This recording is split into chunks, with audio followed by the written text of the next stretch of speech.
রং মিশিয়ে তৈরি করা হচ্ছে হাওয়ার মিঠাই। আর এই হাওয়ার মিঠাই খাওয়ার জন্য বাচ্চাদের চরম আগ্রহ। এবং এছাড়া কিন্তু বাচ্চাদের পাশাপাশি বাচ্চাদের যে অভিভাবক রয়েছে মা বা বাবা, তারাও কিন্তু ব্যাপক আগ্রহ নিয়ে কিন্তু এই সন্তানদেরকে এই হাওয়াই মিঠাই খাওয়াচ্ছে। কিন্তু অনেকে হয়তো বা জানেন না এই হাওয়া মিঠাই তৈরি করতে কিন্তু এখানে কিন্তু রং মিশাতে হয়। যেখানে আমরা অনেক সময় দেখতে পাই যে খাবারের যে রঙগুলো রয়েছে সেগুলোর বিপরীতে এই রঙগুলোকে আরেকটু গাঢ় এবং সুন্দর দেখানোর জন্য অনেক সময় কাপড় বা ডাইংয়ের রং মিশানো হয়। যেটা কিন্তু সত্যি স্বাস্থ্যের জন্য অত্যন্ত ক্ষতিকর এবং বাচ্চাদের জন্য তো এটি ব্যাপকভাবে ক্ষতিকর। এবং এই হাওয়াই মিঠাই খাবারটা একটা সময় কিন্তু ব্যাপক জনপ্রিয়তা ছিল। এখন দেখাচ্ছে সাদা, লাল, হলুদ, সবুজ সহ বেশ কয়েকটি কালারে কিন্তু তারা এই ধরনের হাওয়াই মিঠাই তৈরি করে এবং এগুলো দেখতে যেরকম সুন্দর তেমনিভাবে কিন্তু এটা অত্যন্ত স্বাস্থ্যের জন্য খুব ক্ষতিকর। কারণ এইসব হাওয়াই মিঠাই কিন্তু আপনার রং ছাড়া কখনো এরকম সৌন্দর্য আসবে না। এবং সেই রঙগুলো কিন্তু তারা কিন্তু যারা এই কারিগর রয়েছে তারা বাসা থেকে মিশিয়ে নিয়ে এসে এবং তারপর কিন্তু তারা এভাবে মেলাতে উন্মুক্ত স্থানে কিন্তু এই হাওয়াই মিঠাইগুলো তৈরি করে। আপনারা দেখতে পাচ্ছেন তেমনিভাবে কিন্তু গাজীপুরের ক্ষুদ্র কুটির শিল্পী মেলায় কিন্তু একজন হাওয়াই মিঠাই বিক্রেতা কিন্তু এভাবে হাওয়াই মিঠাই তৈরি করছে এবং বাচ্চারা কিন্তু খুব আগ্রহ নিয়ে এবং বাচ্চার অভিভাবক যারা আছে তারাও কিন্তু খুব আগ্রহ নিয়ে কিন্তু সেই হাওয়াই মিঠাইগুলো দিচ্ছে।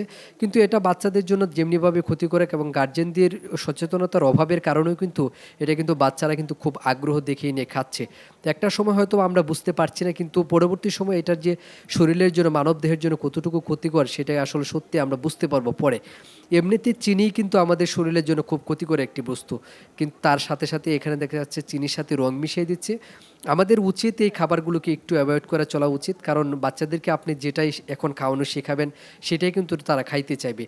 কারণ এই রং মেশানো চিনির এরকম একটি খাবার কিন্তু দেখতে সুন্দর দেখা যেতে পারে এবং অল্প টাকার মধ্যে বাচ্চাদেরকে আপনি খুশি করতে পারবেন, কিন্তু এটা স্বাস্থ্যের জন্য যে ক্ষতি করে এটা কিন্তু আপনার যে বিভিন্ন ডাক্তার যারা রয়েছে, যারা এই পুষ্টিবিদ যারা রয়েছে বা খাদ্য নিয়ে যারা কাজ করছে তাদের সাথে আপনারা কথা বলে জানতে পারবেন।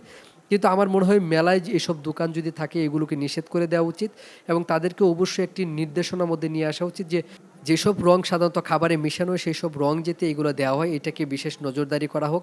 অন্যথায় দেখা যাচ্ছে যে বাচ্চারা যাতে এটা যাতে কোনোভাবেই যাতে না খেতে পারে এই বিষয়টা একটা তদারকি করা উচিত। কারণ আজকে যারা বাচ্চা রয়েছে তারা কিন্তু আগামী দিনের ভবিষ্যৎ এবং আপনার বা আমার সকলের সন্তানই কিন্তু এই খাবারগুলো খাচ্ছে এবং কোনো ধরনের যাচাই বাছাই ছাড়াই কিন্তু মূলত এই হাওয়াই মিঠাইগুলো এখানে তো সামনাসামনি বানিয়ে বিক্রি করছে।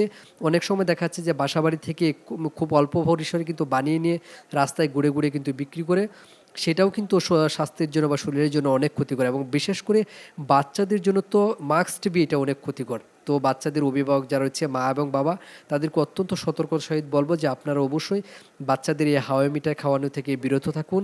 অন্যথায় দেখা যাচ্ছে যে বাচ্চারা যদি এইসব খাবার খায় একটা সময় দেখা যাচ্ছে তাদের শরীরে ব্যাপক সমস্যা হতে পারে। কারণ চিনি কিন্তু মানব দেহের জন্য কিন্তু অত্যন্ত ক্ষতিকর একটি কিন্তু খাবার, আপনারা জানবেন।